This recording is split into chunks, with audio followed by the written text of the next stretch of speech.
Lulusan S2 dan S3 memiliki jumlah lowongan pekerjaan yang lebih sedikit ketimbang lulusan S1. Dengan kemampuan yang spesifik, memang peluang untuk mendapatkan pekerjaan cukup terbatas. Namun hal itu bisa diatasi dengan cara yang tepat. Dede Dendi adalah lulusan S2 atau magister di bidang komunikasi penyiaran Islam. Meski memiliki gelar pasca sarjana, namun pria berusia 28 tahun ini justru sulit untuk menemukan lowongan pekerjaan sesuai dengan bidang dan keahliannya di bidang penyiaran atau media. Karenanya, saat ini dia hanya menjadi dosen lepas dan penulis lepas. Saya hampir tidak menemukan kalau di perusahaan-perusahaan itu. Nah, ada juga sekarang yang ramai itu bukan penyiaran tapi desain komunikasi visual. Itu kan rumpun ilmu yang hampir sama tapi kan kajiannya berbeda begitu. Nah, maka kemudian kalau dipresentasikan saya kira untuk lowongan kerja jadi karyawan atau di perusahaan-perusahaan itu di S2 itu sangat susah, sangat jelimet juga.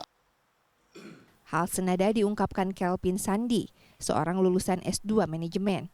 Pria berusia 25 tahun ini mengaku sudah mencoba melamar ke perusahaan BUMN dan mengikuti seleksi CPNS, namun belum berhasil mendapatkan pekerjaan. Menurutnya lowongan kerja untuk lulusan S2 masih terbatas dengan persyaratan yang juga cukup memberatkan.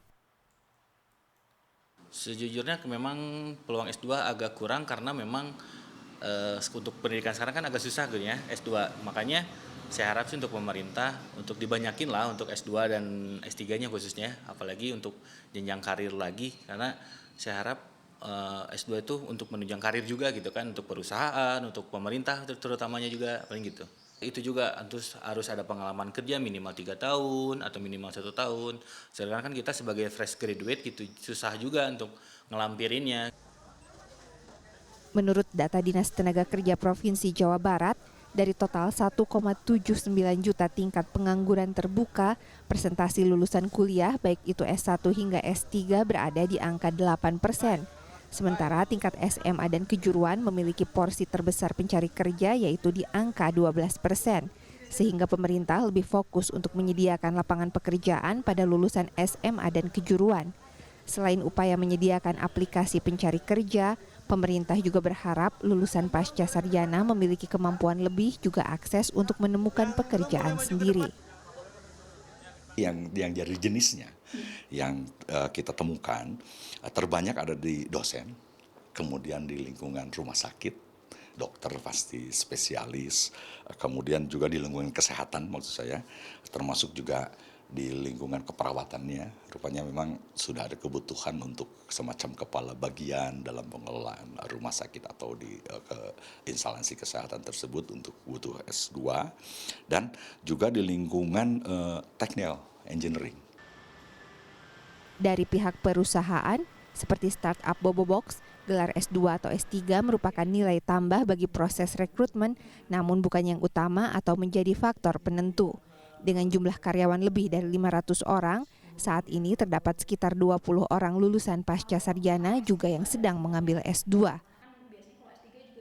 Kalau untuk beberapa posisi di Bobobox ini sebenarnya kita nggak pernah menetapkan specific education harus degree apa gitu, karena dalam hiring proses rekrutmen kita lebih mengedepankan gimana kompetensi orang, keterampilan orang, karakter orangnya, culture fit nggak sih sama culture di Bobobox, itu jadi hal penentu. Jadi kita nggak pernah ngelihat pendidikan ini jadi faktor penentu utama di proses rekrutmen yang lagi berjalan. Sementara di PT Land Railway System atau LRS, saat ini lowongan pekerjaan sebagian besar diperuntukkan bagi lulusan S1 karena dirasa lebih sesuai dengan kebutuhan SDM perusahaan yang lebih banyak melakukan pekerjaan lapangan. Dari 600 karyawan yang ada, saat ini 76% diantaranya merupakan lulusan S1, 19% lulusan SMK dan diploma, sementara lulusan S2 hanya berkisar di angka 5% saja dan sebagian besar ditempatkan di korporasi. Kami mencari orang yang mempunyai basic knowledge, dalam artian fresh graduate, sehingga kami bisa mengembangkan, karena banyak produk-produk atau proses yang perlu dikembangkan di perusahaan kami. Kami bergerak di bidang railway, kebanyakan kami merekrut S1 untuk di teknik fisika, elektro, di power maupun ada teknik industri. Di situ kami lebih bisa fleksibel untuk mengembangkan kompetensi dengan mempunyai basic knowledge dari teori-teori yang didapatkan oleh teman-teman dari S1. Sedikitnya permintaan bagi pekerjaan lulusan S2 dan S3 di Indonesia diakui juga oleh salah satu situs perusahaan pencari kerja. Dari 17 juta pencari kerja yang terdaftar, hanya 2,5% saja yang lulusan S2 dan S3.